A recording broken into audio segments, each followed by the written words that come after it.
The unsurpassed, penetrating, and perfect truth is seldom met with, even in 100,000 myriad kalpas.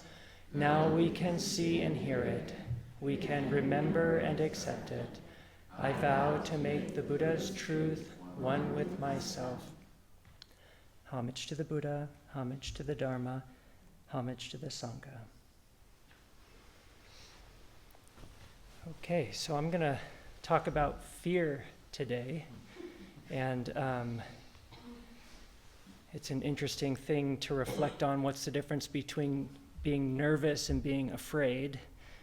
I'm just saying that because I'm very nervous right now, but does that mean that I'm afraid? I don't know.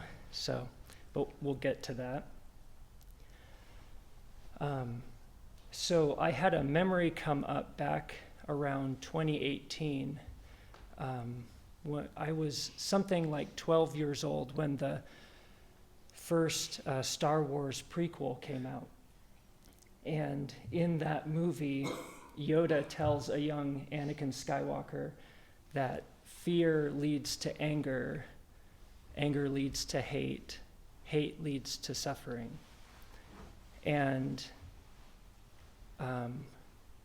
what I had forgotten, and I think what came up back around 2018, was how confused I was when Yoda said that to Anakin, because I understood that anger leads to hate and hate leads to suffering, but the fact that fear is the genesis of that, I thought that like just blew my mind. So much so that as a 12-something-year-old boy sitting in the movie theater trying to grapple with that idea, I thought, no, that's just bad Hollywood writing. Like, that's just not true. And I just wrote it off. I just thought, nah, they didn't quite get that right. But when this memory started coming up, it was kind of like a revisiting, like an aha moment, a revisiting of something that I had kind of swept under the carpet. And I could see how profound that statement actually was. That fear is the genesis for a lot, if not perhaps all, of kind of the negative spectrum emotions that we encounter. Thinking about why I would have just ignored this, I think it was because as a boy, I didn't want to see, I couldn't see, or I didn't want to see how afraid I was. And maybe that's a human thing, maybe that's a guy thing, we have to, maybe it's kind of guy culture that we have to not be afraid, not show our fear. I don't know. But whatever it was that, because thinking, when I reflect on my young life and even my life now, I've been chewing on this, like I said, since 2018, since this memory came up. And I've just been chewing on fear and how much a part of my life it has been, and yet how much like a shadow it's been, where I really hadn't been giving it any attention. And I, over the years, I've come to appreciate how much it distorts my life, and I think all of our lives, because it's this filter that we place upon the world, or see the world through, and how then everything that the mind then goes out to label and to try and understand, it's trying to label it and understand it through this lens of fear. And so already the universe is distorted. Already reality is distorted because the mind is trying to process it through fear. Reverend Master Jisho, there's a story about him that once he was leading a young class of kids, and he was asking them, what is the definition of suffering? And a little girl apparently answered that suffering was wanting things to be different from how they are.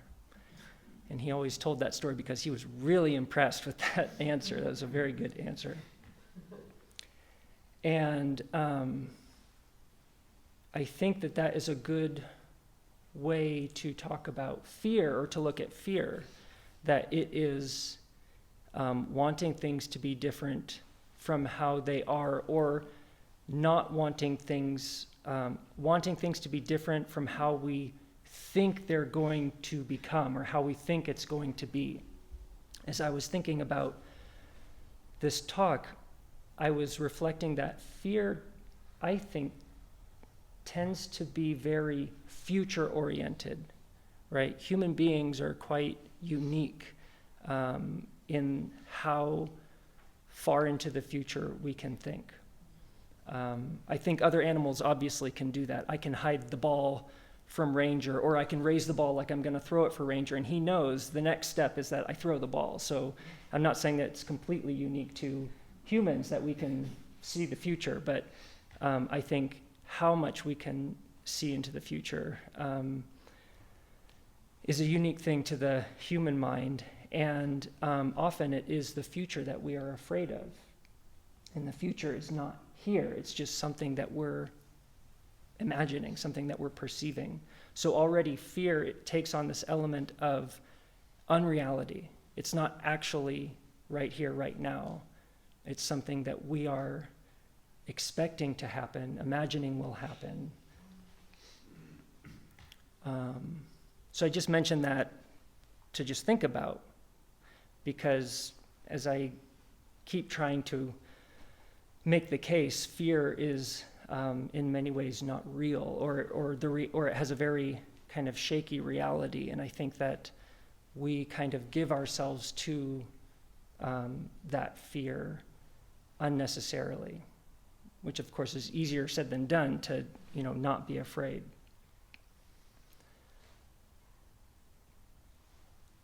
Another aspect of fear is that it's often not our problem. It's often a problem that has to do with conditions. Whatever is the object of my fear,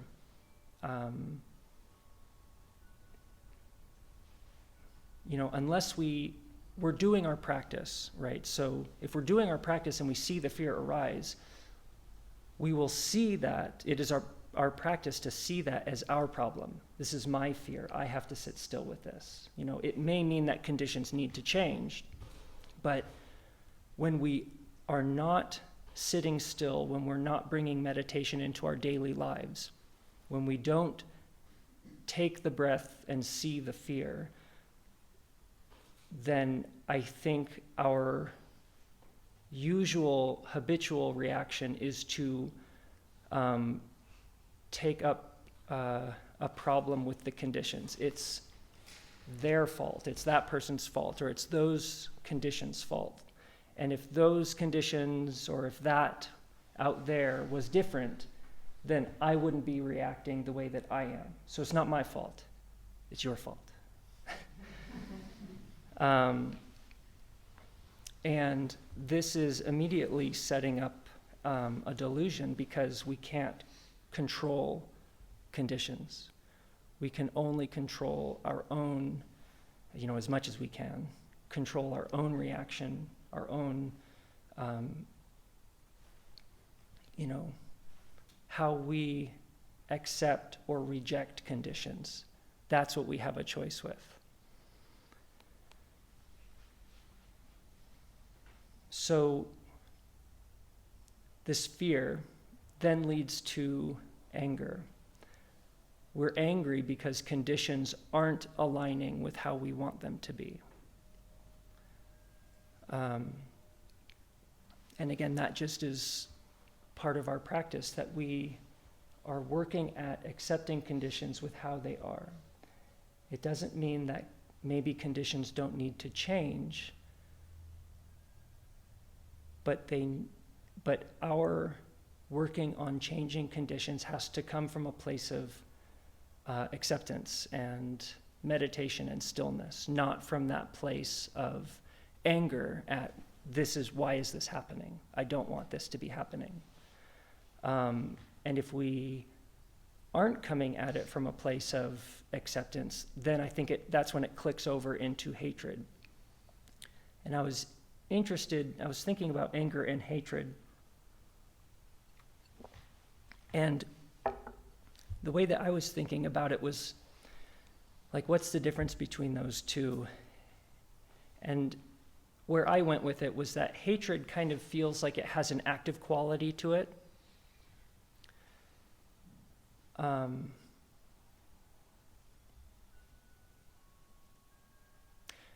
Angry is something that I'm myself dealing with because of the conditions. But then hatred is almost like a going out, like, we have to snuff this out. We have to, it becomes active. And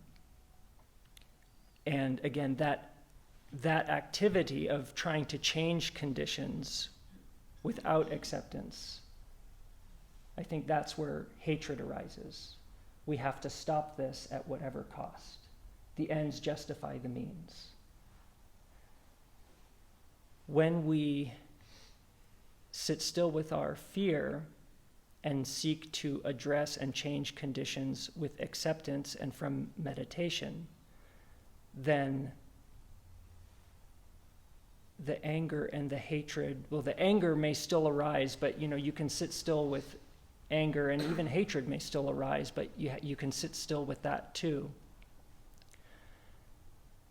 But if you're sitting still, the working towards changing conditions will have a peaceful quality. I think peace will overcome hatred rather than the hatred overcoming the peace. The peace is, the ends are important, but the way in which we go about achieving those ends is also important.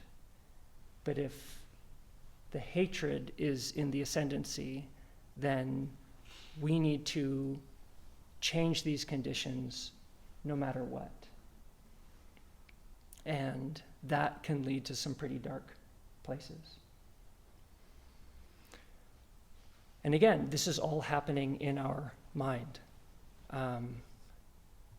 Fear is the filter, this label that we're kind of interacting with the world through. And so to just keep in mind that it doesn't have a solid reality. It is something that we're imparting upon reality.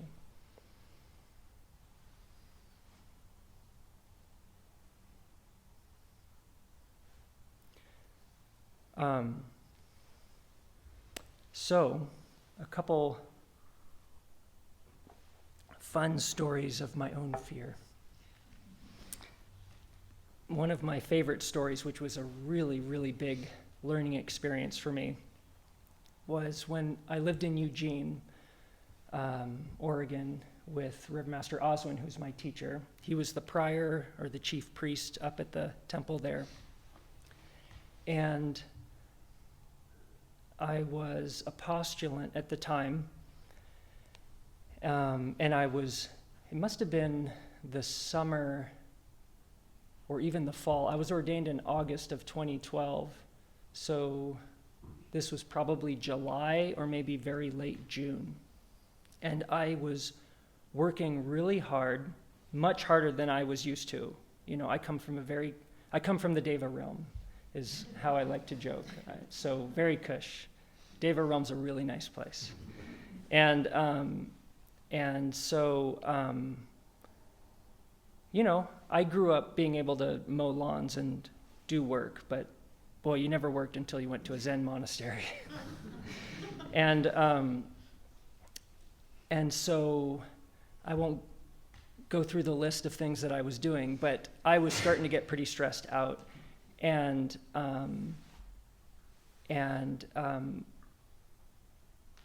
kind of said as such to Reverend Master Oswin, who very calmly said, well, often we can do more than we think we can do, which is not the answer I wanted. Just gently pushing me past my comfort zone.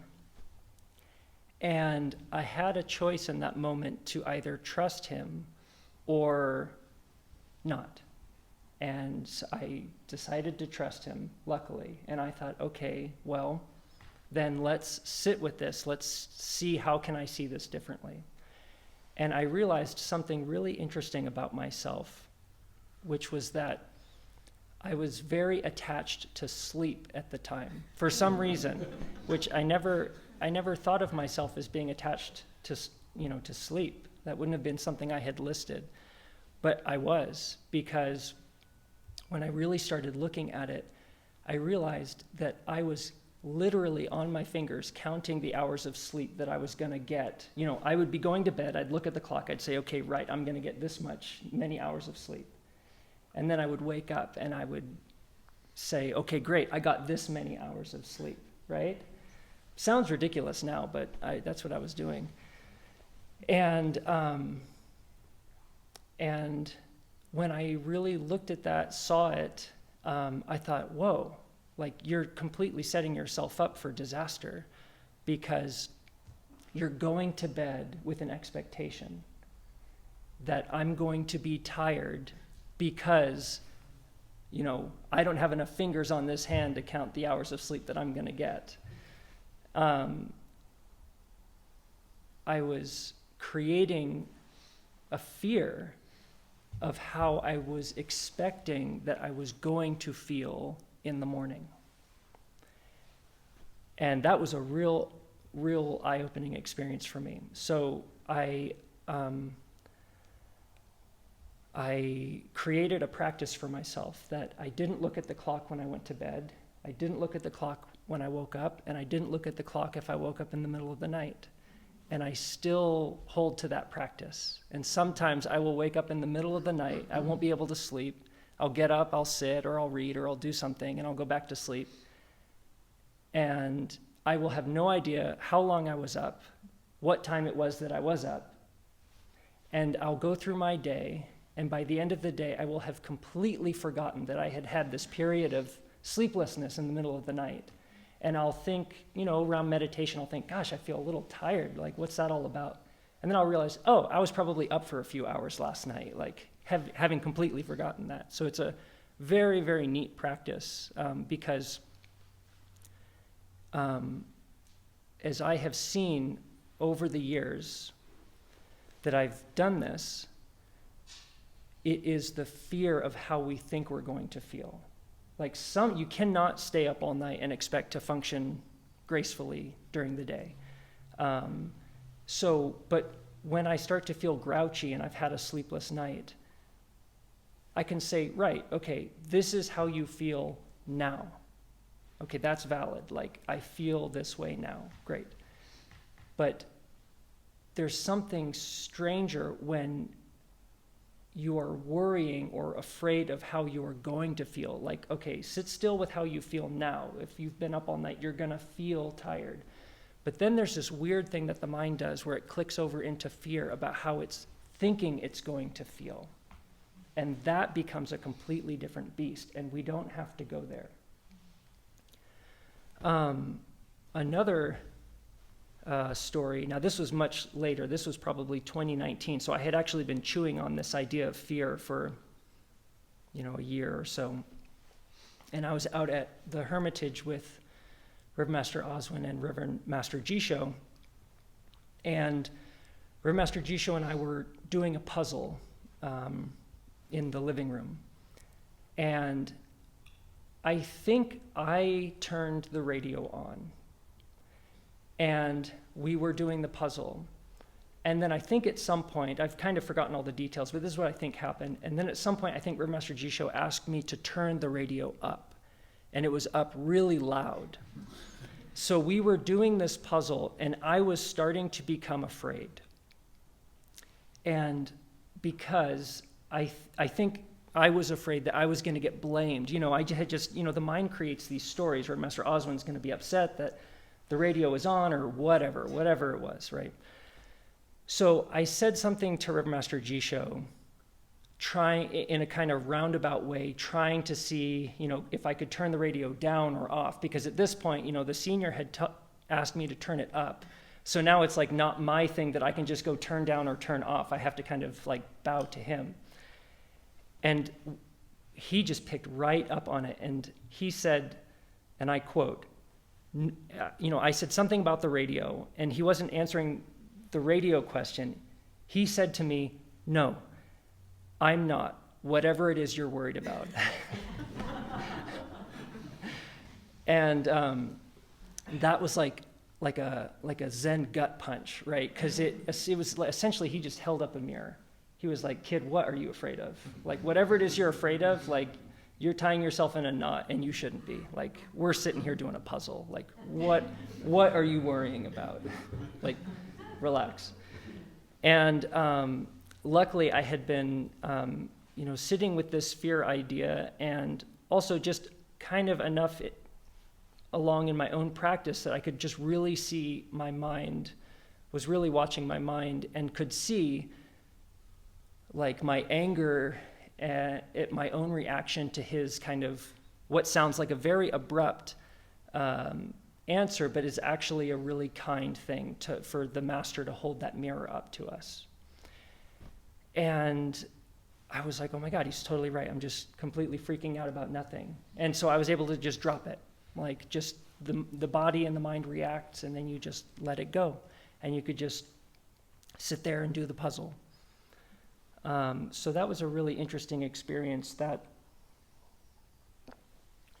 just continued to show me the power of fear that fear has over us, how it twists us, or how we allow ourselves, really, again, allow ourselves to be twisted. And it's completely not necessary to just cut through it and don't believe it.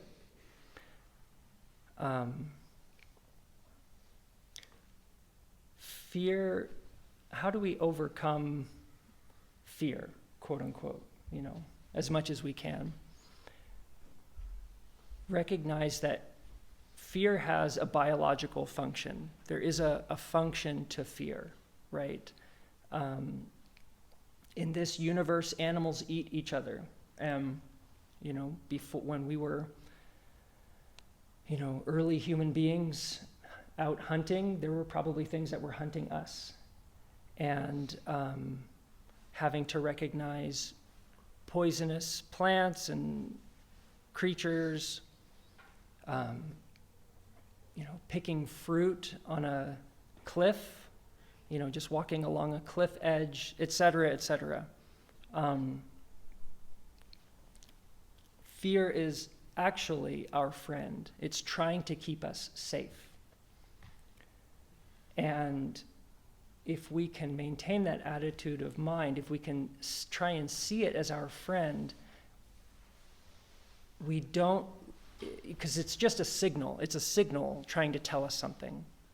And then it's like we're the ones who then pick up on the signal, but then it cascades and it grows. It's like a cancer. It grows into something uncontrollable. So just try and bring it back and just realize that, okay, fear is natural. It's a signal. It's trying to tell me something. What's it trying to tell me?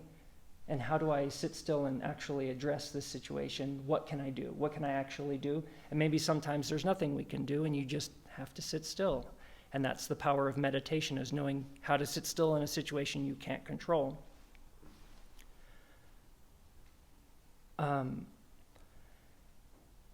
And also in Eugene, back in 2008, so I wasn't even living at the Priory at the time, I was probably visiting, and I was all stirred up about something political.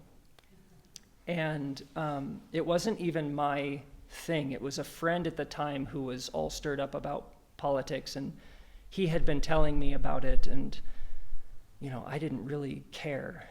And yet, when someone has that kind of energy, it's like we can pick that up. And I hadn't realized how much I had picked it up. So then I went to the Priory, and I must have been saying something, expressing this fear about, whatever political thing. I've completely forgotten what it was that I was afraid of. But so I was saying all this to Reverend Master Oswin, and he listened, and then at the end of it, he says, okay, well, let's just say that that's all true. Let's say that that's all true. It can't stop your practice. It can't stop you from practicing. And that was a very, very helpful lesson. Nothing can stop our practice. No matter what big thing we are afraid of, no matter how real that condition actually is, it cannot stop you from practicing. And that's the refuge. The Buddha, the Dharma, the Sangha. The practice is the refuge. And we have to learn to know that place and root ourselves in that place, because it is not a thing that someone can take from you. You could be put in prison, you could be whatever. Think of whatever most horrible thing you can think of, you can still practice.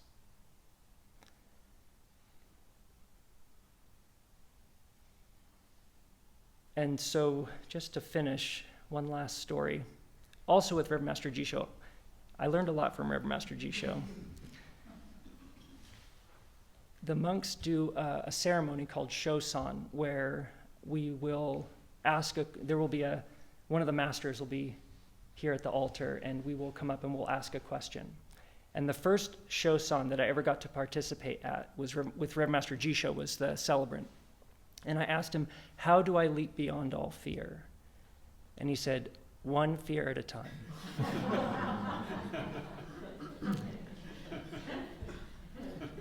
Because that's all we can do. Just whatever fear comes up, you deal with that. And then the next fear comes up, and you deal with that. And that's the best we can do. So just keep doing it. Thank you.